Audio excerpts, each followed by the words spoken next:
Fata ukuboko tugendane, fata ukuboko tugumane, mwami mwami tugendane, mwami mwami tugumane. Ku kintu cya dating hagati y'umukristo n'umuntu utari umukristo, abenshi bakunze kuvuga ko abantu batari abakristo bakunze kujya gushaka cyane cyane abakristo, ariko nanone batabashatse kubera ko babakunda, ari ibindi babakurikiyeho. Ikindi cya kabiri akavuga ko abakristo b'abakobwa cyane cyane bakunze kugumirwa bitewe no kuba kutajya hanze kugira ngo bashabuke. Mwe mu rugero rworoshye, nunjye kubara ama etage ari muri iki gihugu, ukabara imitungo y'umuntu aba afite ku giti cye, ni gake uzasanga barakore barimo bayifite. Niba tarabashumba ngenda ndataga facts nkubwiza ukuri kandi ukurebe. Ubwo rero tugarutse ku basore, impamvu mbikubwira, muzasonza aho kugira ngo uratereka njye gushaka icyo kurya ngo dusenge. Ni byiza, ariko at the end of the day umukobwa bagumirwa. Umukobwa niyitwara uko pastor ashaka nuko mubwiye, akagira imyaka 30. Emalito, wakwemera ko umukobwa agukwa?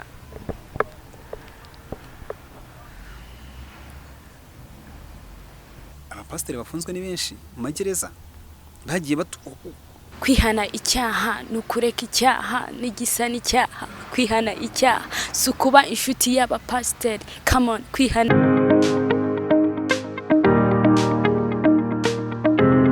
Yes, reka mbaye ikaze ku Byahishuwe TV, ni YouTube cyane kugezaho amakuru menshi atandukanye, ariko agendeye cyane cyane ku gisata cya gospel. Twibanda cyane cyane kuri gospel kuko twe nicyo twahamagariwe kubwiriza abantu ubutumwa. Iyi YouTube channel yacu n'undi niyo mpamvu twitwa Ibyahishuwe. So rero duhishura ibyari bihishwe, tukabishyira hanze ariko none mu butumwa bwiza.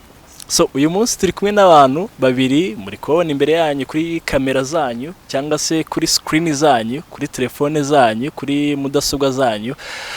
Niba tugiye kuganira uyu munsi, ni abantu beza cyane, bambaye neza, baseka neza, ko mudaseka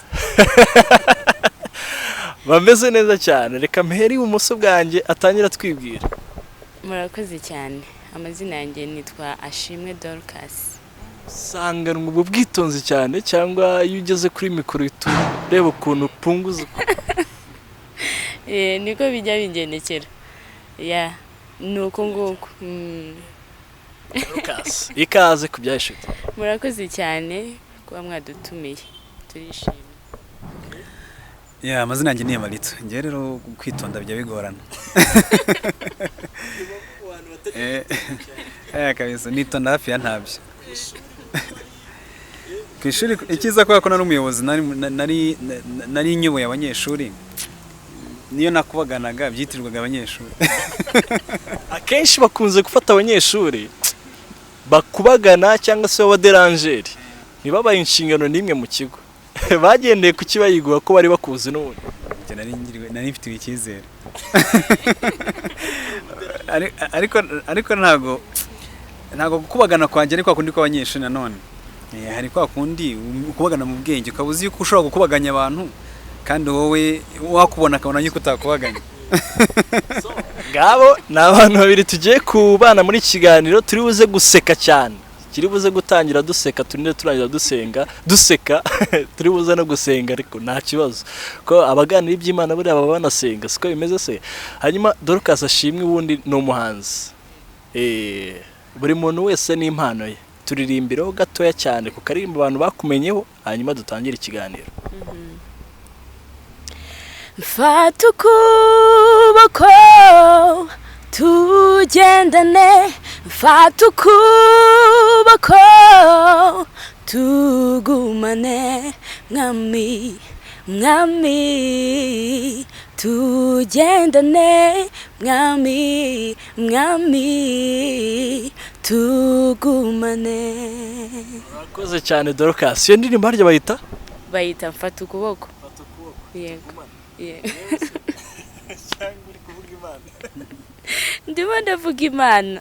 Emalito, nawe abantu baza akazi ukora hano hanze cyane cyane abadukurikiye twibwire muri aya magambo ntago nzi ukuntu uri buze kubigenza ngiye kuguha mikoro Yesu wasanga ndi umuhanzi utabizi ushaka ngiye ngo mugozi ubone featuring yanjye na Dorcas urumva hari ikintu abantu bakuzeho hano badukurikiye bakuzeho iki kintu rero niba uri n'umuhanzi uzi no kuririmba ubwo kari buze kwiyongeraho ntacyo Dorcas icyo kibazo kibike kuko hari umwanya muri buze kubazanyamo so nkawe rero nshobora kuririmba uri kuri kamera ziko yafataga video kaza gusanga ari audio yeah nkora umwuga w'itangazamakuru ku Isibo TV nakoze nabibayemo kera mu mwaka wa 11 kuko nabaje wenda gukora ku maradiyo nyuma nkorana n'amateleviziyo ndabyibuka 2014 nari kuri TV1 nakoraga ikiganiro cya gospel by the way cyo natangireho cyitwaga The Grace Show mva TV1 njya Royal TV nkora ikiganiro bita The Sun Up mpava nkora ikiganiro cyitwa Chapa Chapa so ngo rero tuvuge ntangiye ikiganiro yeah ahangaha ni ibyashuwe TV ikiganiro ni ibyashuwe TV mukurikira izina ni Christian ushaka kuvuga Christian ndashaka nuza stage name ni cyangwa ni Christian ntawe igira asanga Chris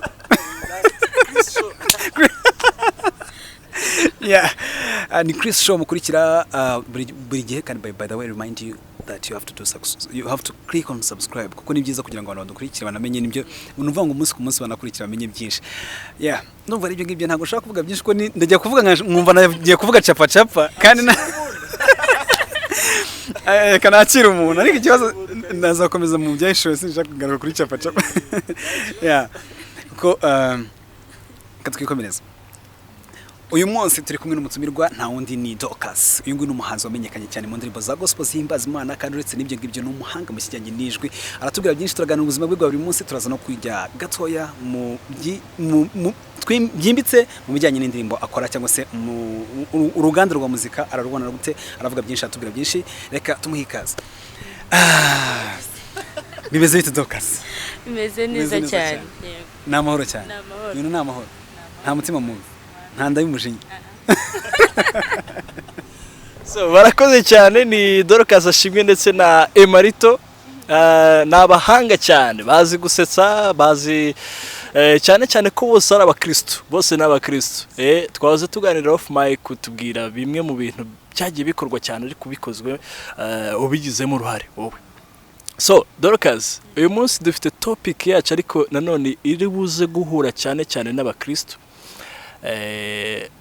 uri buze gufata kote y'abakristo hanyuma Emalito we ubwo kote isigari buze kwifata hari ikintu kijye kiba hano hanze duherutse kuganira n'abantu narimo nibaza nti ku kintu cya dating hagati y'umukristo n'umuntu utari umukristo abenshi bakunze kuvuga ko abantu batari abakristo bakunze kujya gushaka cyane cyane abakristo ariko nanone batabashatse kubera ko babakunda ari ibindi babakurikiyeho ikindi cyakabira akavuga ko abakristo b'abakobwa cyane cyane bakunze kugumirwa bitewe no kuba kutajya hanze kugira ngo bashabuke baterete cyangwa se bababwire amagambo meza babwire ko babakunda reba icyo kintu urakizi ko kijya kibaho wenda apart from yo mu itorero ryawe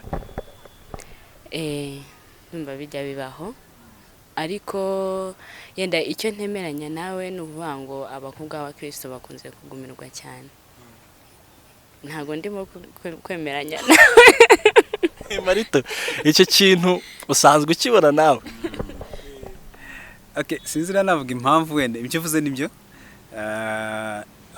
batwumve neza kenshi iyo bigiye ku topic tureba majority koko nibyo cyangwa sibyo bishobora kuba 30% utabigere ko 70% nibyo aho bikunze kuba ni hamwe akenshi uzasanga iyo umuntu agiye mu kintu cyanye no kubaka akabivuge gutyo gushaka uko yaba ameze kose bura nta muntu ukunda hari umuntu uzi ko akora ibintu bibi cyangwa se mu bintu bitari bitamufashije wenda ugerana na izo bita peer groups abantu batagufitiye umumaro ariko buryo ugiye gushaka ubutekereza kuba umuntu muzima uri ku murongo ufite future. Sasa impamvu ubona abasore benshi bajya muri gospel muri gospel cyangwa se mu bantu mu bakristo reka mvuge muri rusange, usanga abavuga ati nibura uyu muntu ari ku murongo, uyu muntu ntago tuzashwanira mu kabari inzoga n'ibiki n'amatabi n'ibiki, ugasanga arashaka uwo muntu kugira ngo arebe ko nibura hari balance yaba y'ubuzima ave muri bya bindi, kuko akenshi uzasanga bamwe bara addicted by the way batabishoboye kugira ngo babyikuremo, cyangwa se akabigerageza ariko ya nshuti ye bakuranye bagize gute kamukurura kongera kamusubiza hahandi.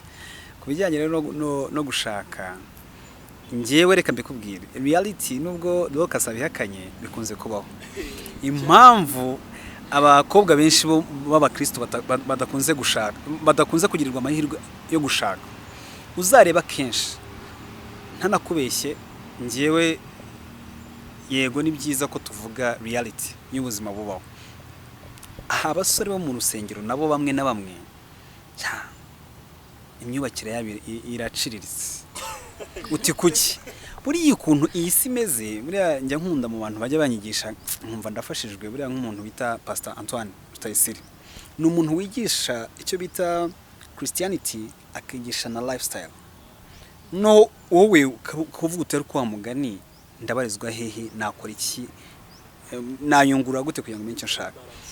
Hari abantu rero none batwumve neza bitwa yuko ari abayobozi bacu ari abashumba bacu, bagenda bakatuyobya bamwe, ugasanga ari naho umuntu afashe icyemezo avuye mu idini rimwe agiye muri ndi, cyangwa se avuye mu itorero rimwe agiye gusengera ahandi, kubera yuko nta mavuta uwo muntu agira gute, ntacyo agufasha, nta mbuto akwerera. Ahantu rero bikunze kuba n'iki, abasore baragenda bakaba babantu b'urusengero akibagirwa inshingano zo hanze, ntabwo ari umuntu uzi gushakisha ubuzima ngo yiruka nka Emalito ukuntu aba yishakira hirya no hino wenda kugira ngo abe wa mugabo koko wifuza. Kuko reka nkwe nk'urugero rworoshye, nunjya kubara ama etage ari muri iki gihugu ukabara imitungo y'umuntu aba afite ku giti cye, ni gake uzasanga barakore barimo bayifite. Niba tarabashumba ngenda ndataga facts nkubwiza ukuri kandi ukureba, ntago ari ukuvuga yuko batabigeraho, nta nubwo ari ukuvuga ko badasenga ngo Imana ibasubize, ariko bamwe banyumve neza, ntago ari bose, bamwe muri bo ntago bazi gukora. Noneho wa mukobwa w'umukristo iyo hari nubwo areba nakareba mu ntereta kaya nawe kandi nawe ashaka kugira ngo arebe ko yagira ku rwego runaka, ari uzasanga rimwe na rimwe bavuga ngo yaguye kubera ko yagiye gushakana na wa muntu, ariko warareba agafokasinga akavuga atari kuri ya muntu hari icyo mubonamo, hari umugabo yambera umugabo ejo tukibaka tukagera ku rundi rwego.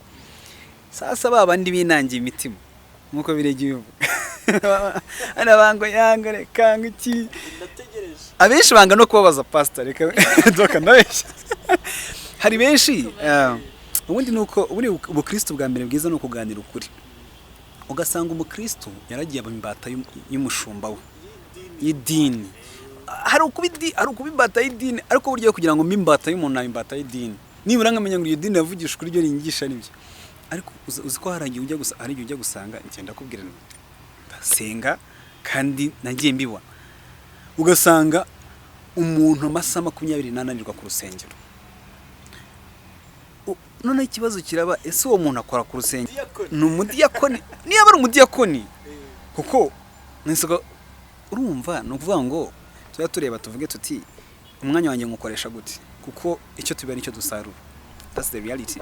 Hari abantu bakunze kuvuga hari akarusha kugera nakubonye, ariko nubundi ntago uri buze kumvikana na Emalito bitewe n'ukuntu natangiye ikiganiro, nanjye nibyo nshaka.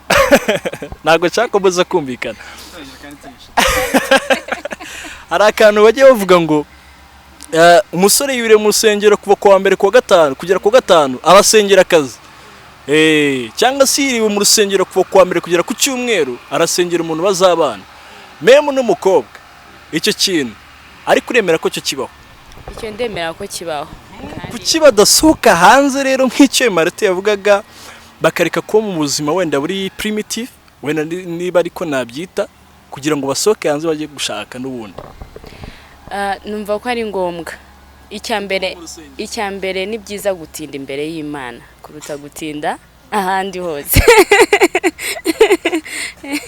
urumva niba afashe rero umwanya munini wo kubanza gusenga nuvuga ngo afite icyo kintu yagihaye agaciro gakomeye aravuga ati reka mbanze nsenge Imana ifashe inyobore menye aho ndi bunyure menye uko ndi bugende nitwara menye mbese abanze afata umwanya uhagije wo kwitegura hanyuma rero nasohoka agiye agenda asobanukiwe icyo agiye gukora urumva kandi ayobowe n'umwuka wera nk'umukristo. Umuntu amara nk'imyaka ingahe muri eglise ari kwitegura cyane cyane ku bakobwa wenda? Ntago na precise imyaka runaka, buri wese wenda afite experience ye, ariko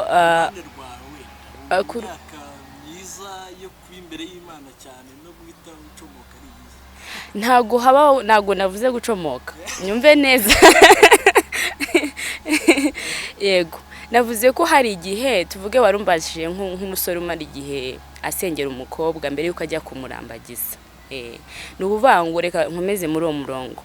Niba umaze igihe urimo gusenga, uragira n'umwanya wo gusohoka ugende uyobowe n'umwuka wera nk'uko nabivuze nk'umuntu w'umukristo. Ntago ari upfa kugenda ukavuga ati noneho okay ndashakira hehe. Ubwo Imana ishobora kuyobora ati guma aha mu rusengero niho uzabona umugeni wawe. So ugakomeza uba mu nzu y'Imana kenshi. Niba Imana ikuyoboye noneho tuvuge dutembera ushobora guhurira nawe mu mujyi watembere mu maresitora hehe aho Imana izagenda ikuyobora. Uko ndumva hari na story muri Bible y'abakozi b'Imana Imana yagiye iyobora, tuvuge urugero nka Jacob ajya kurambagiza Rachel. Nuvuga ngo Imana yaramuyoboye muri urwo rugo, aragenda akora, babanje kumushyingira Leya urumva, ariko uwo yashakaga uwo umutima we n'Imana bahamanya neza ko ari we akeneye, yarakomeje arakora mpaka mubonye. Ubwo rero umukristo utinda imbere y'Imana asenga, numva ko nta kibazo kirimo, kuko noneho wahaguruka azi neza icyo agiye gukora. Emalito, hari abantu bakunze kuvuga ko abantu bahora mu rusengero kuva kwa mbere kugera ku cyumweru nkuko babaze bigarukaho, bakunze kuvuga ko ari abantu burya hari ikindi kintu baba babura. Hari izindi mbaraga buriya zo mu isi baba babura. Ni kuyibona? Ahubwo nari mfite akabazo nibariza Dorcas. Asumenya yuko muri abo bantu uvuze bamara mu rusengero umwe azakuviramo umugabo, wabyemera? Nabyemera. Rwose. Nabyemera pe. Reka nkubwire rero, umubyeyi niwe uheretse kuvuga ngo umugisha ntabwo uzakwizanira, ugomba kujya kuwushaka. Simpamye ko gusenga ari igihe kinini umara usenga, ahubwo ni ibyangombwa ubwira Imana kugira ngo ikumve. Ndabeshya? Ntago ari igihe kinini umara usenga, ahubwo ni packaging wakoze kugira ngo Imana yumve ko koko uri uwo gusubizwa. Kandi nanone mwe abemera Imana twese twemera yuko Imana isubiriza igihe. Ushobora kuba ubona ubabayirwa no ku mutima ubona kubona uri umwere wajya no mu ijuru, ariko gasanga mu byo washakaga nyuma y'imyaka 5 nibwo ubonye ibyo washakaga. Ni ukuvuga ngo hari igihe ushobora kuba warabonye cyagiye bya bindi bikakugira urugero. Ushobora kuba mvuga ngo wama imodoka, inzu, ibibanza, iki nk'umukire, ugasanga at your age ibyo bintu bigize ubuzima bwawe bwahita bugira gute burangira. Ako Imana yarayibye projection ya kavuga iti uyu muntu namara gushaka kubaka akabyara abana 2, ibi byose azabibona. Wese ukajyaho uti kubera iki Imana murangiye njya akenshi njye mu misengere yanjye 90% bari ugushima, 10% ari ugusaba, kuko ndi umuntu utajya ugira ibintu byo kwiganyira ndapfuye ndagize gute, kuko ndavuga ni mu gihe mfite ingingo zanjye Imana ikintije I have to work, ngomba gukora. So ubwo rero tugarutse ku basore, impamvu mbikubwira muzasonza aho kugira ngo uratereka njye gushaka icyo kurya ngo dusenge. Ni byiza, ariko at the end of the day muzasenga kugeza ryari? Muzagira umwanya wo kujya kubishaka ubundi. Nukuvuga ngo abantu ubukristo bwe kuba iturufu yo kuba yo kuzana ubujiji muri bo, ahubwo ubukristo bibe amahirwe yo kuba bagira. Ahubwo urumva umuntu ufite ubuzima, afite akora, afite noneho n'Imana muri we, ahubwo aba yasucceedinze. utangirire hasi arakarusha kugeraho. ndashaka ko icyo nshaka gushimangira nuko umukristo usenga umara umwanya munini asenga ntabwo bimubuza kujya gukora. Ni ukuvuga ngo hari ijambo ry'Imana rivuga ngo kwizera kudafite imirimo kuba gupfuye ubusa. Ibyo rero mugenzi wanjye ndumva abishimangira, ariko nubwo tutari ku ruhande rumwe, nanjye icyo mvuga nuko niba umukristo arimo gusenga ntabwo ari bwo buzima, gusenga gusa, kuvuga amagambo gusa ari bwo buzima, ahubwo no gufatanya n'ibikorwa. Ariko ibikorwa nabyo ntabwo bikwiriye kujya hejuru yo gusenga. Icyo ngicyo cyo nicyo nshaka. Ibikorwa ntabwo bikwiye kujya hejuru yo kugira ute gusenga. Nicyo usorejeho, niyo magambo yawe. Hanyuma ndahita nibaza, reka aha hantu ni nakagombye kuba nahereye, ariko reka mpagaruka aka kanya. Ubundi urukundo mu rubyiruko rwa gikristo hanze bakubwira ko rwemewe, abantu nyine bataboshywe cyane n'amadini cyangwa se bafite imyemerere, ariko nanone bo bizera Kristo n'Imana, ariko ntago bakunze kujya gusenga cyane cyangwa se ngo bemere ibyo abapasiteri bababwiye. Ntibaza ubundi urukundo mu madini cyane cyane ku rubyiruko ruba rwemewe? Uravuga urukundo ruri hagati y'umuhungu n'umukobwa bakiri batoya ariko yego mu myaka mitoya ruba rwemewe? Yego Iwanyu ruremewe cyane. Wenda nko ku myaka ingahe umuntu yahera hatari yakunda none umuhungu cyangwa se n'umukobwa? Ni ukuvuga ngo ku myaka y'abana, tuvuge wenda nk'abana n'abana bari mu myaka 2-3 ujya kumva arakubwira agashuti kanjye ku ishuri iki, urumva rero ntabwo wahita ubwira umwana ngo ibyo ni bikihagarika, ibyo ni biki urimo kuvuga, ahubwo ikibaho ni ukumuyobora, uburyo akwiriye kwitwara, uburyo urukundo rwa gikristo rumera. Ema, hari abantu bakunze kuvuga ko niba wakundanye n'umuntu wo mu itorero runaka ukiri mutoya, abenshi batangira kuvuga ko ugiye kumwangiriza ubuzima cyangwa se mugiye kwishora mu mirimo, mu bikorwa bibi birimo n'ubusambanyi cyangwa se n'ibintu bitandukanye wenda bibi amatorero yatemera cyane cyane ya gikristo. Iki kintu wowe ukivuga hiki se nibyo koko n'ubundi biba bigiye kuba, cyangwa abantu n'uburyo bwiza bwo kwitegura kuzarushinga no kumenyana no gutangira gukundana no kwiyumvanamo bikazabera umurongo wo kuzarushinga? Okay, ngiye ukuntu meze ndi umuntu utagica ku ruhande kandi uganira ukuri uko kuri kose. Igihe kirageze ngo tugabanye ikintu bita emotions. Donc twe kuba driven by emotions cyangwa se ngo tutwarwe n'amarangamutima. Twemeranya ko practice makes perfect. No kuvuga ngo impamvu twagarukaga ku bakobwa bagumirwa, umukobwa niyitwara uko pastor ashaka nuko mubwiye, akagira imyaka 30 nibwo azatangira kumva yuko umuntu yatangiye kumubwira ngo ndagukunda. Abyumva nk'ivanjiri, kuko ivanjiri niyo basoma utazi iyo bari busome cyangwa se cyanditswe. Pastor ntago ajya abwira abantu ngo akenshi azavuga ngo uyu munsi cyanditswe ni iki, buriya ngo kiba kinazwe hamwe na hamwe, ariko ndavuga ku bakristo bandi basanzwe usanga akenshi ntago kandi koko nibyo, kuko ni byiza kugira ngo we ni uba wateguye, ni nk'umwarimu ntago aza kukwigisha ibintu ngo urabizi, ni ubuzi wateguye syllabus nuko yigisha. So ikintu kiya kiba naho usanga gukunda, hari ikintu avuze nemeranya nawe, gukunda byakabayo kandi cyane kuri gihe numva yuko binagomba kubaho, ahubwo hakaba ikintu cyitwa indangagaciro za gikristo. Ukamenya uti ibi ngibi kuri jewe kirazira, nimbikora ni gucumura.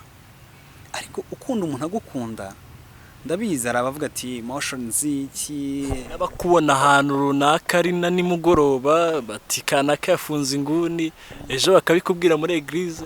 ariko uzi ikintu gisekeje baba ntibakundanye ejo n'ejo bundi bakagera ku rwego rwo kubana buri wese aratangira akabavuga neza ye baba we sha Dorcas na Emma batangiye ari batoya mu rusengero baza kugira none reba disi wow ako disi bire nibyo byiza rero n'urwo akajya kandi cyagiye ngo buretse ngo wabona nuri agiye gutwara inda Bisra jeve you see so reality nuko apari ubukristo apari ubuzima busanzwe bwasa butari ubukristo cyangwa se secular life apari y'amadini n'imiryango tuvukamo hari ikintu bita umuntu unagoranye cyane hano ryo gusanga wowe na murumuna wawe murashwanya cyangwa se ni mu kivugana rumwe cyangwa umwe mu muryango ni mu kivugana rumwe kubera iki hari ukuntu uteye muri wowe icyo bita kamere ibyo rero bigatuma hari bimwe ukora bitari bikwiye so ntabwo kuba ngewe mbona yuko umuntu akunda akiri mutoya ari ikibazo cyakabaye ngo imyitwarire ya wa muntu ukunda ni iyihe ese bwadakunze byamubuza gucumura asanzwe n'ubundi afite ingeso nk'izo zose z'ibyajyamo hari ugukunda waravuze ikibijyanye n'ubusambanyi ese adasambanye akajya mu rumogi n'ibiki ibyo nibyo bimufasha mu buzima bwe nguvuga ngo abantu barebe bavuga batakundi ubukristo ni iki ngiye numva ubukristo bwa mbere nukuba ngiye nireba Emalito nkavuganisha nijoro niyo ryaba ari harejo narijyamo kuko iyo udafite ikintu kigucira urubanza buri ufite amahoro mu mutima ariko ugasanga umuntu niyo mpamvu nkubwira abapasiteri bafunzwe ni benshi mu magereza bagiye kuri aritari akerekana kuri podium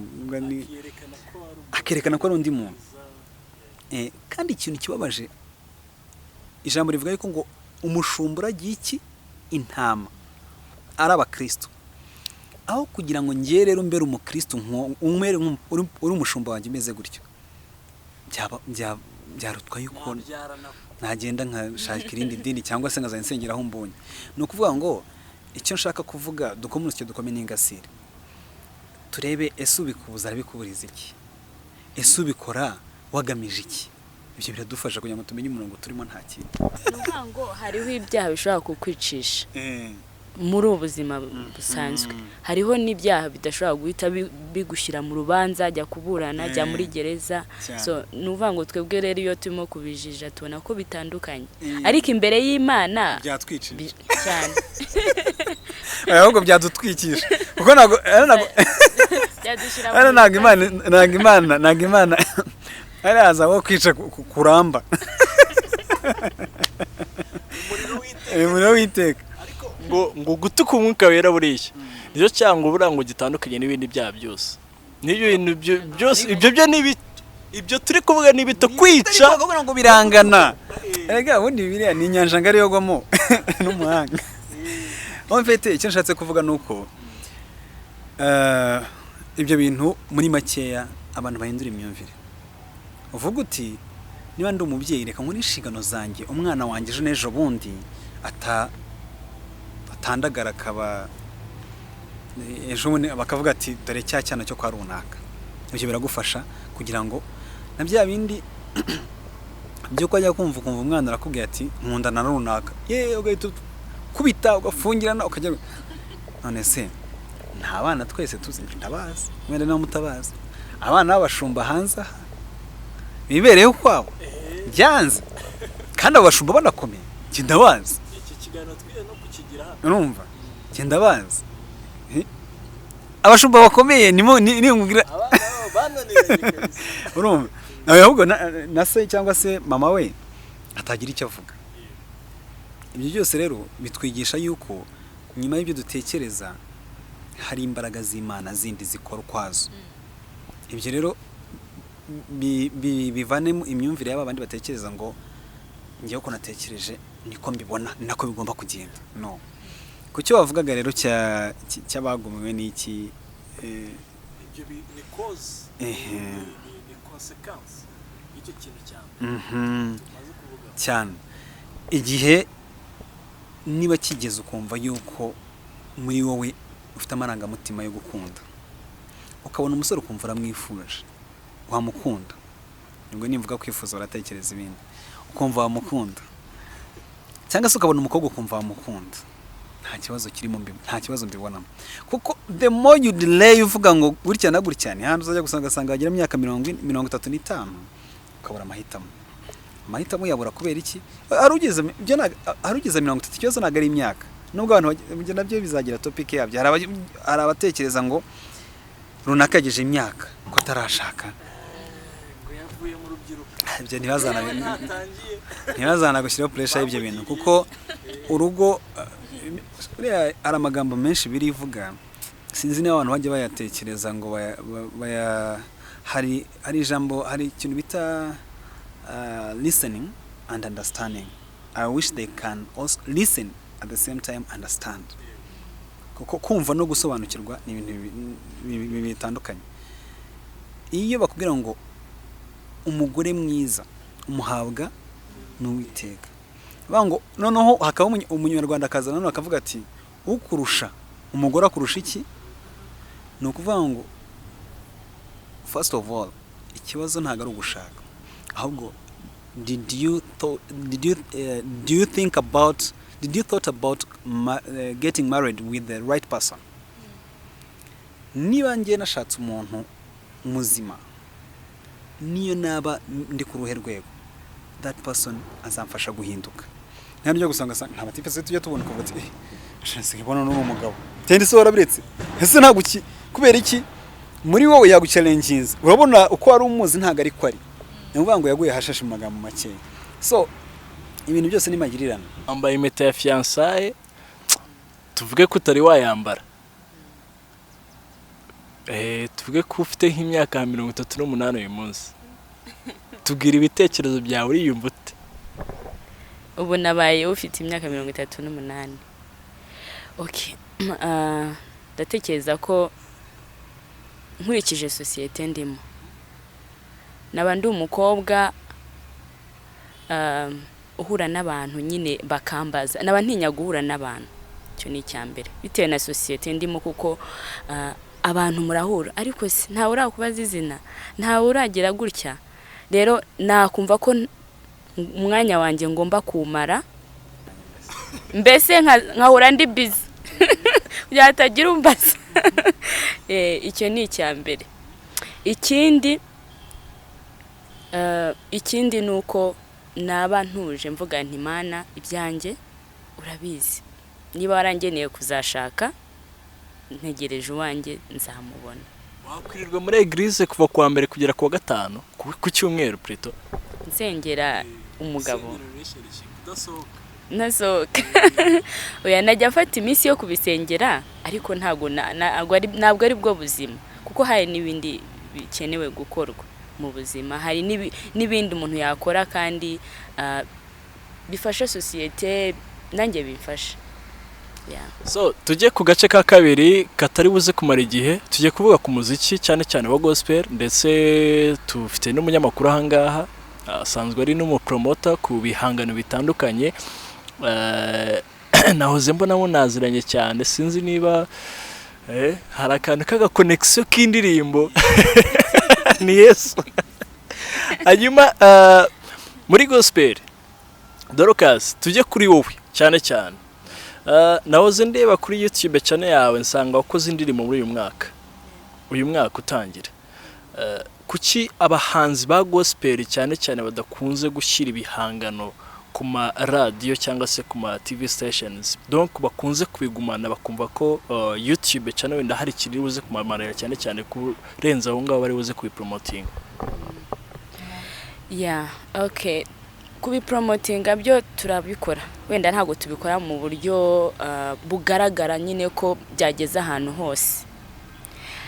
Nkabona yuko hakenewe ubufasha, hakenewe aba partners, hakenewe aba promoters nk'aba ngaba kugira ngo batugerere aho tutabasha kugera, kuko nk'umuhanzi mba nakoresheje ingufu ndimo mpimba nkandika nkajya muri studio nkakora ayo mashusho noneho no kugira ngo ngende ku mateleviziyo ku maradiyo urumva hari aho imbaraga zageze zigera zikanga nkaba nkeneye abandi bantu bamfata bakanzamura cyane cyane abo ba promoters turabakeneye rwose muri gospel ndetse n'ahandi ntekereza ko baba bakenewe. Emalito, umuziki wa gospel ubona ute ku uyu munsi kuko ejo naho zingana na bamwe bawutangiye kera bambwira ko hari abahanzi batagera nko kuri 4 hari Diana Kamugisha hari Aline Gahongayire hari na Tonzi ngira ngo nuno mukobwa muremure cyane Gabi Kamanzi bari mu bantu batangiye umuziki wa gospel cyane. Uyu munsi ubona uri hehe cyane cyane kuba ukora namwe mushira hanze cyangwa se muhabaho kurikira? Nje navuga yuko mu buryo bwa production ibyo bakora ni byiza, mu butumwa batanga ni byiza, ariko mu buryo bufatika nta kintu kigaragara ngo ndavuga majority kuko haraho cyagaragaye, ariko 90% nta bushobozi, nta mafaranga arimo, nta bushobozi burimo. Atari uko ababikora badakora inshingano zabo, ahubwo twebwe public abo babikorera. None se niba reka ngenda ndabigarukaho baraza kuvuga ko niba se bashomba nicyo kibazo. Uri pasteur byose urabona hari urusengero ahantu ruri nko gukora budget yo gukora kugira hano jardin ugakora eglise isa neza, wakoze ka budget gatoya umuhanzi ntuwumve ngo ngo uzaze nguririmbe iwacu. Seriously uri muramufasha iki? Njewe wenda amahirwe nuko izo buzima bwose nagiye mbuko nabaye umuhanzi numva si impano yanjye ndabireka. Nyuma nashinze studio nkora production yari audio, ariko umuhanzi akweretse ya ndirimbo kugira ngo ive muri studio, umuntu yumva gusa ingoma nuza gitari n'iki piano akumva, ariko production producer arakubwira ngo ejo ugaruka usange yakoreye abantu, ugaruka usange n'ibintu byinshi cyane, kandi warashaka ubuzima. Niba muhaye avance aravuga ati nahano reka babanze bamavance nibura, niba mara kuma avance ndareba ukuntu buri wese ngenda batinza ariko mbakorera. Hari abakora indirimbo akazayibagirwa agatangira indi bushyashya, arabizi. So uwo muntu niba ngiyewe akora iki gihangana kandi ugasanga muri church najya kugira mbere yo kubwiriza, haleluya hari indirimbo igifasha sibyo niko bigenda. Iyi ndirimbo iramfasha cyane, abakozi b'Imana baragenda bagafata umwanya bakaririmba, nkatangira nkaririmba cya gihangano cya Dorcas. Ese kwigufasha we wamfashije nge wayihanze nkajya no gukora indi wamugana, urumva? Ibyo rero bigatuma wa muntu umusubiza inyuma. Gabi yakoze indirimbo nyinshi nziza, Tonzi abo bose bavugaga Aline Gahongayire n'ubu ngubu baracyazikora, nabo baracyazikora. Dorcas aracyakora indirimbo, ahubwo ugashimishwa no kubona niba wakoze konseri ku rusengero, reka tubyite ibiterane kuko akenshi bari igiterane, konseri ziba za gospel bose zirabaza, ugasanga ni kamwe nk'urugero dufite igikorwa dufite hano kizamura abahanzi ba gospel ni kimwe mu Rwanda, kandi nacyo si icyacu, urubizi ni Groove Awards, ntago ari iki, ni icy'abanyakenya. Gospel ya Kenya iri ku rwego urebye, ngewe abenshi ndahazi cyane, Jimmy Gates, ukareba abantu ba Bahati, ukareba abantu yakoranye indirimbo na ntuza na Medi ntuza, kuko ni nawe ukomeye muri Kenya muri gospel. Ndamwibuka yakoranye, afite indirimbo yakoranye na Medi hano, urumva? Abo bose afite niyo yakoranye na size 8 kuko size 8 biko yakorimbaga Sakila akaza gukizwa. Ibyo byose birakwereka yuko hari industry bubatse. Niyo byo gospel yabo uretse ko nanone hari igicanga nabona rimwe na rimwe ariko the reality ijambo gospel abantu bazikora ubukristo. Uziko gospel atari ubukristo. Gospel ni ubutumwa bwiza. Ushobora kuririmba urukundo ukaruririmba mu butumwa bwiza kandi bugafasha. Ariko nugira gutyo ukavuga uti my love my whatever God hano urabizi ko bimera.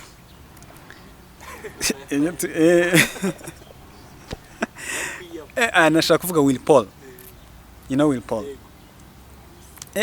Niwe Kenya niwe uyoboye. By the way, Kenya Will Paul akomeye kurusha n'abasakiro. Will Paul ayikurundi rwego. N'aba size 8 we n'umustari wawo ndurenze. Bakubwira ko muri Kenya buri ikintu cya mbere kirenze ari gospel. Yeah. So ibyo ngibyo rero na concert barazikora. No ukuvuga ngo yaba ari muri industry ari ne gahunga rero nakora wenyine. Adafite abandi bamusupportinga ngo ibyo bitaramo bigira kuko still birasubira inyuma. Dorcas nakora wenyine birasubira inyuma. Tuzi hari intuza ya Moria Entertainment. Ngira ngo hari ibyo bagerageje gukora nabyo bifatika. Tubone ntago bikirimo gukora. Katwifashe katwumva yuko n'abazifashisha covid. Ariko nanone icyo ndimo kureba nuko abantu benshi basigaye bifashisha covid cyane. Icyo ndimo kureba byakabaye byiza abantu bitwa yuko hari icyo bafite bafashije industry ya gospel mu Rwanda. Icyo gihe bizatuma na wa muntu ukora ikintu avuga ati afite impano aririmba kumva rwose kwijwi wow urumva ushaka kumwumva ariko se araronshinga abantu bikaba ikibazo hakabura abantu pasi yabizimana ajya kuronshinga ubwo niba MTN idahari nibyo natabikora kuri Pasika nuza kuri Easter no ngo arashaka nawe aho kubitira bambyenda ngo nokuvunira mu bavi kugira ngo nibura arebe yuko yabona ya public so tubafashe muri ubwo ndavuga babandi bitwaye ko banafite n'ubwo bushobozi nk'ubu ngo reka nk'urugero rworoshye New Life Bible Church ni ikora concert ntari guma muri Sakila nayo wenda nuko ntazi ibyayaho byarengeye ikavuga ati tugiye gukora ikintu nk'iki ngiki abahanzi bacu bagomba kuzamuka tugomba kubashyira kuri platform no kwinjira ikishyuza kuko nayo iba yinvestinze trust me bizaba kabiri gatatu gospel zubaho wa mugani ngo muzatera imiziki gihe ariko mu gihe wumva yuko uzajya ufata indirimbo za Dorcas ukajya kubaningisha kaza kumva none ukavuga ati gusiba ukobwa we nawe abanza yarazimye ese ko nani ndaherutse gusohora doesn't help nta kintu bifasha rwose. So ngibyo rero ku muziki ubwo hagiye harimo n'inama nyinshi cyane zitandukanye abantu bashobora gukora music yabo ariko none bagafasha n'abakora music siritu ku bantu b'abayobozi baba bafite kinini cyane bayoboye cyangwa se bashobora guparticipa mu ruganda rwa gospel industry hano mu Rwanda. Byazadushimisha cyane uriya muri Kenya nawe nkubwira ko ikintu bita gospel buri abanagikina mu tubari mu tubyiriro mu maklub atandukanye abantu bajya muri Kenya barabizi cyane. So byazadushimisha cyane rero bariya basanzwe atari bo bakinwe cyane no muri gospel bagakinwa. So muri telefone zanyu mwahawe ubutumwa bugufi nawohereje ubutumwa bugufi hari utubazo tune mugiye kubazanya umwego bwanyu. Emalito aze gufata telefone oya ndabaha ibibazo nabibahaye ariko muri buze kubazanya. So bagiye kubibazanya message ya WhatsApp message ya WhatsApp kabisa ibibazo byaje bagiye kubibazanya harimo utubazo tw'amatsiko ariko nanone mbere yuko tuza kubyinjiramo burya hari umuntu ubona undi akamubona ariko nanone akifuza kugira ikintu amubaza amumenyaho. So ndaza kuba Dorcas abaze Emalito ikintu byibura mushaka kumumenyaho, niba twaba ari utubazo tubiri tutanditse muri two ngutwo, ndaba ndaho ngaho nk'indorerezi. Dorcas, ubonye ibibazo? irangeraho message. Uraba utegereje, ariko hari utubazo tw'umatsiko nka tubiri ufite ushaka kubaza Emalito, tumubaza aka kanya. Cyane nta bibazo nifuza kumubaza. ariko wenda ntacyo reka mubaze. Umwuga w'itangazamakuru wawugiyemo kuko ari byo wakunze kuva kera cyangwa hari ikindi cyabiteye? Ibyo uvuze ni ukuri 100%. Shingiye ku byo nize n'ibyo nkora biratandukanye cyane, kuko nize IT muri bachelors, masters nize international relations and diplomacy, nize politique muri masters. Ariko kuva narangiza secondaire nakoze mu company ya telecommunication companies, nkora marketing, communications, PR and communications. Biza gukomeza njya ku maradiyo nsangayo wenda Christian, nkumva nanjye na umunyamakuru nkawe tugakorana kiganiro se yamustinze cyangwa se tugakorana gutyo, biza kurangira mbonye ariyo domaine yanjye, ku buryo byaje no gutuma nshinga company ijyanye n'ibintu byo nakunze cyane, events management n'ibintu bya multimedia, nyine bijyanye n'itangazamakuru. Birashize. Ikindi nakubaza kiragendana n'itangazamakuru nanone, utekereza ko buri muntu wese yashatse gukora itangazamakuru yabishobora cyangwa hari ikindi bisaba usibye kubyiga gusa? Nasubiza mvuga yuko atari n'itangazamakuru gusa, ikintu icyo aricyo cyose udafitiye umuhamagaro, udafitiye passion, tumva yuko wowe ugishaka, biragoye kugira ngo uzajye perform, kuko hari abanyamakuru benshi bafite za degree, bafite za experience mu byo bagiye banyuramo ariko bahetswe, ariko kubera ko icyo kintu atagishaka ngo agikore bikarangira n'umundi failings. No mu buhanzi umuntu ashobora kuba afite impano yo kuririmba neza, ariko niba adafite kumva yuko yagenda agakoresha iyo mpano ye akayibyaza umusaruro, akumva yuko gusa abantu bamubwira ngo uririmba neza, ufite ijwi ryiza, nta kirenze aho ngaho ngo genda biharanire, koko arari muri studio nk'uko wenda Dorcas iraramo ashaka mu video meza, trust me ntaho bigera.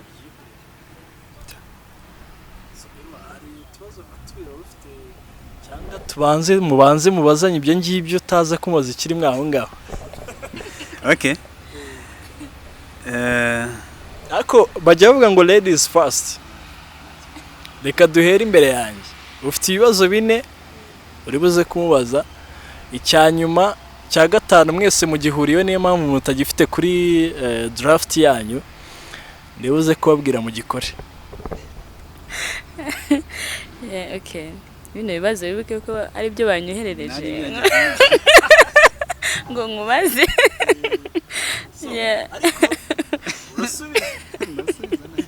Igisubizo gusa ntabwo kuruhande. Yego cyangwa oya, niba harimo igisubizo cya yego cyangwa oya uragisubiza. Nta zindi discussion. Emalito, wakwemera ko umukobwa agukwa? Ntago nabyemera. Okay, reka nkwereke. Ngiye ntago nabyemera. Ariko ndi musore bibaye ngombwa nakwemera yuko bamukwa. Uti kuki? Ndabisubiramo, ndabisobanura kandi baza kumva ko ari ukuri. Ngiye ndebye mbona mfite imbaraga zo gukora, naharanira yuko nakora cyane kugira ngo mbe nakuba umukobwa. Ariko ku musore udafite ubwo bushobozi cyangwa uri muri situation runaka ituma sino gukora oya pano bunebwe, uri muri situation runaka ko ari situation ubamo, ashobora nko kugira umubyeyi urwaye, hahandi abona yuko afite ubuzima bumugoye kandi wenda akabona yuko no umuntu agomba kuba amufite, yareba uko nabigenza, ariko nyuma wenda yanakora neza akazashimira umukobwa mu bundi buryo, ku buryo biba balanced. Yeah. Ariko ngiye numva ntabyemera.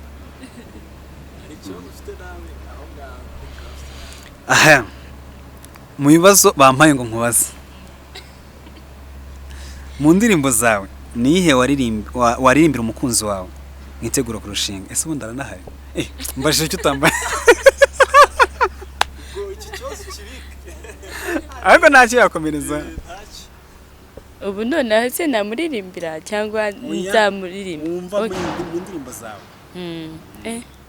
oya nzamuririmbira iyo nzaba namuhimbiye kuko ntabwo ndaye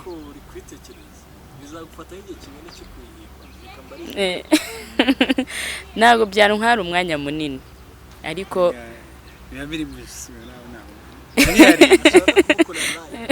biba bihaye nanamukorera akapera kwa kundi uririmba indirimbo ije ako kanya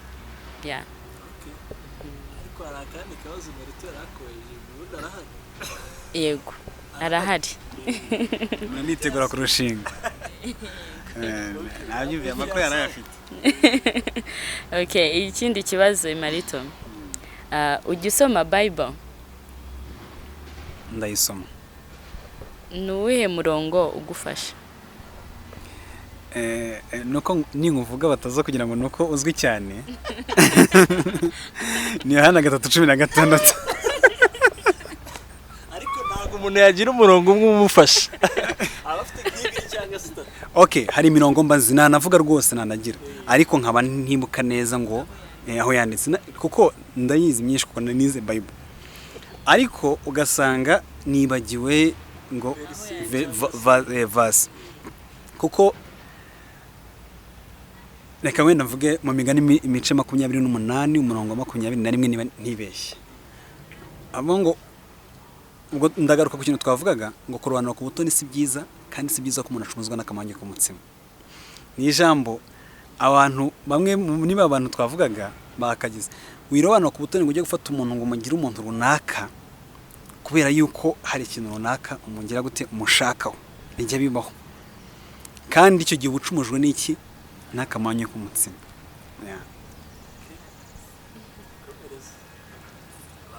mirongo rusange myinshi ndayizi 3:16 bavuga ngo iki uwo ngo nta muntu utabuzi okay ngiye koza ikibazo cyo bambwiye cya kabiri bibaye ngombwa ko bibaho Imana ikakubwira ngo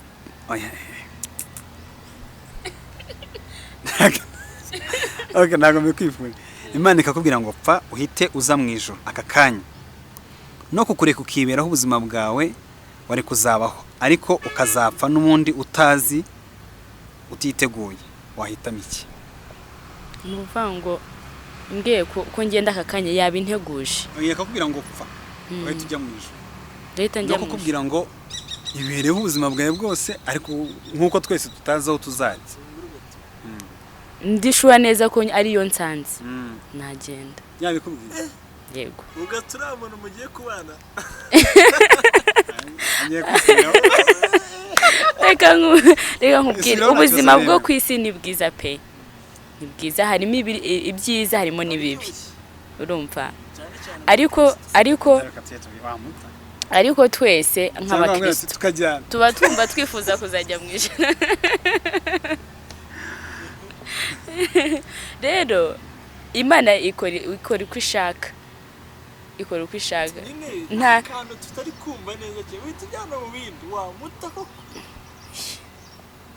none se n'ubundi simbizi niba tuzajyana cyangwa ari uzabanza cyangwa ari njye uzabanza ariko Imana imbwiye iti ngwino kuko ahantu numva heza kuruta ahandi ni mu ijuru nagenda Kristo muzi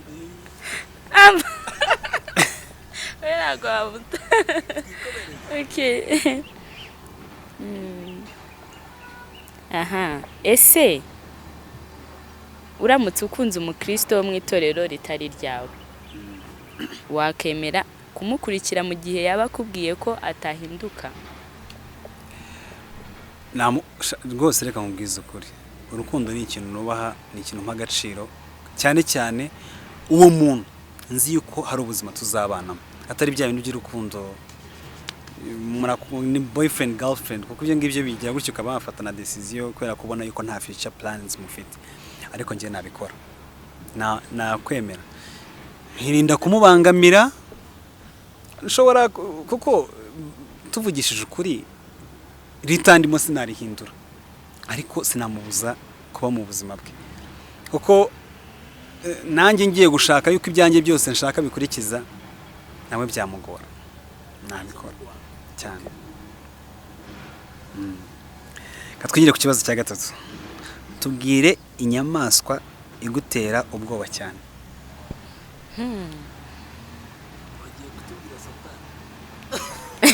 Satani zari inyamaswa.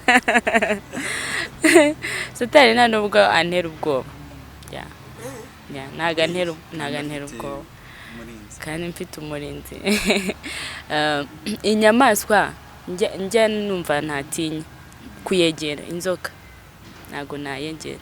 Niyo naba ntinyutse kuyica wenda tuvuge iri nko mu nzu.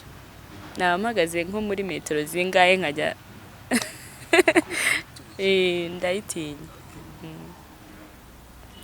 Okay. Aha. Emalito. Turirimbira agace gato k'indirimbo y'umuhanzi umwe wa gospel. Miririmbire yanjye irasekeje ariko ndagerageza. Mpora ntangazwa n'icyatumye unkunda, ntangazwa n'ineza n'ubuntu ungirira, ikiganza cyawe Ninje abamarayika bahora bankikije, sinarya njye ryanditswe mu mutima wanjye, mpora ndumwuga kwa data. Amahoro ibyishimo umunezero bihora bindi mu mutima wanjye. Muratukorera konseri hano. Muradukorera maskwa ya hano kabisa muririmbe. Hanyuma Emalito ufite ikibazo cya kane? Ntabwo ari turirimbire, ni turapire imwe muri rap waba uzi ya gospel. Okay. Mana we. Iyo mu gospel. Bega ikizami.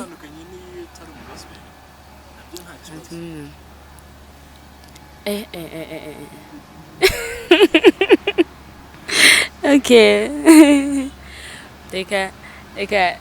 Reka ndirimbe rap y'umuntu yigeze kuturirimbira nyine.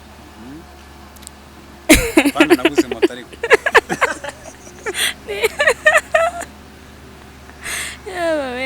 Okay. Ivuga ngo kwihana icyaha nukureka icyaha n'igisa n'icyaha. Kwihana icyaha sukuba inshuti y'abapasiteri. Come on, kwihana icyaha. Oh my god. Komeza sikafite imana man.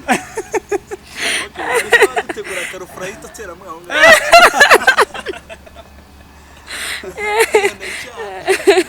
Niyo ngiyo ntago arengaho.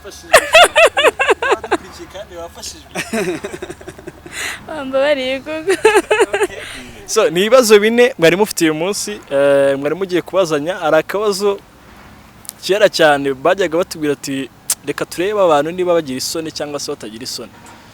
Mugiye kurebana mu maso umuntu tumwe. Ngiye hano mfite telefone yanjye cyangwa se yanjye ira kronometa amasegonda.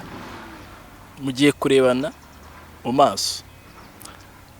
Turebe umuntu ugira isoni kurusha undi. Ndababwira mutangire mwitegure.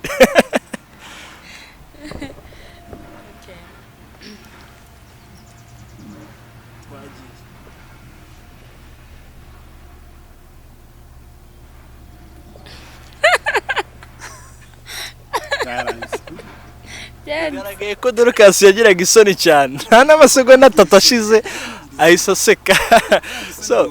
So reka mbashimire cyane ku kiganiro cyiza twagiranye. Emalito n'ubundi urabona ko yambaye neza. Ni umumodo, ni umu fashion maker, niko mubita babita cyangwa na fashionist. Hari fashionista cyangwa se mu fashion designer. Fashion design. Asanzwe anambika n'abantu. Asanzwe yambika n'abantu, ubwo nawe uzamwegera kwambike. sibyo? ndabona yambaye agashati keza nzaza nanjye ampe utundi twiza nk'utu. ubu nuko mwambwiye igitumo. Ubundi wowe wateguye.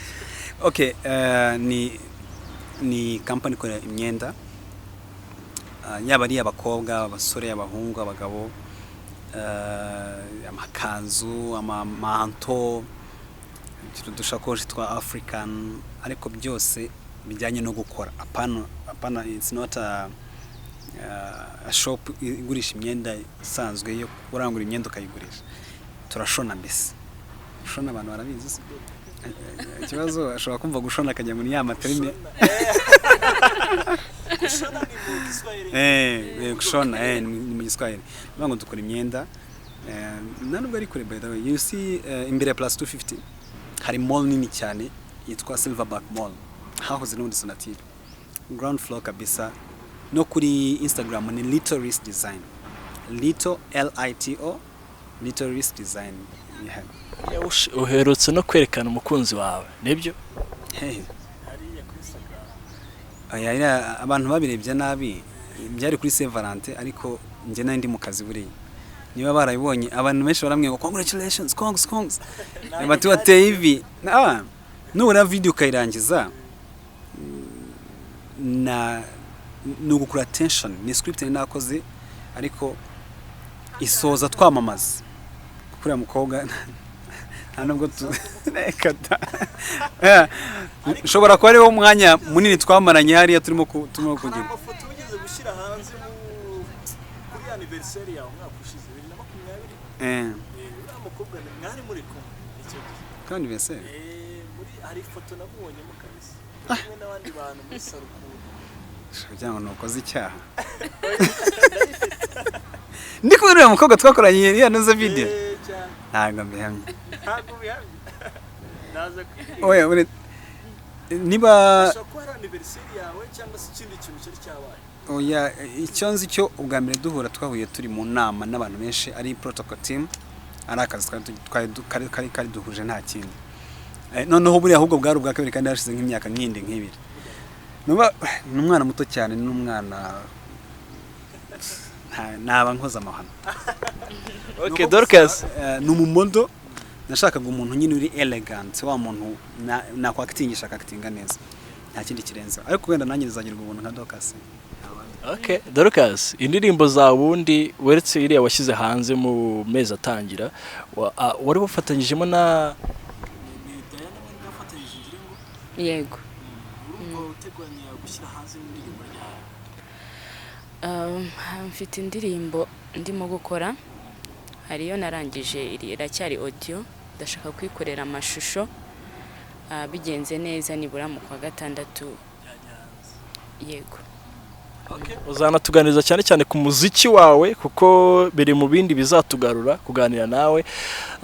Unatubwira na big concert ufite muri uyu mujyi nubwo ibintu byanze. Nubwo ibintu byanze cyane. Hanyuma ufite imbuga nkoranyambaga gukoresha? Yego. Hari YouTube, hari Facebook, hari Instagram. Instagram yakoresha yamaze. Dorcas Ashim. Ifite followers baragera muri 800. Aho mperukira banza post ya nyuma ari ya 2020. Ntago kunze kwikoresha. Instagram ntago ndimo kwikoresha muri iyi minsi ariko iri muri bimwe ndimo kwigaho uburyo nayikoresha neza. Uyu mugabo mwegere n'umuhanga cyane ubwo ibindi muzivuganira. So reka mbashimire cyane mwakoze kwitabira ubutumire bwacu. Murakoze cyane namwe. Namwe rero reka mbashimire mwadukurikiye, twagize ikiganiro kirekire cyane ariko tuba dushaka no kubaka buriya. Tuba dushaka kubaka abakristo, umukristo urambye cyangwa se umukristo ushaka kubigumamo akabigumamo neza nta kintu na kimwe kimubangamiye. So reka mbashimire cyane rero mwebwe mwadukurikiye, niba utarakora subscribe uyikande, urahita ubona akantu kazaho k'inzogera nakuga kandi kugira ngo ujye ubasha kuba notified ku biganiro byose tugenda tukugezaho muri rusange. Yene twishema Kristo nshuti mwese mudukurikira mu bantu batandukanye hose ku isi, ya mu Rwanda, mu mahanga, mu bihugu bitandukanye. Mwese Imana ibaha imigisha myinshi cyane, ibihe byiza.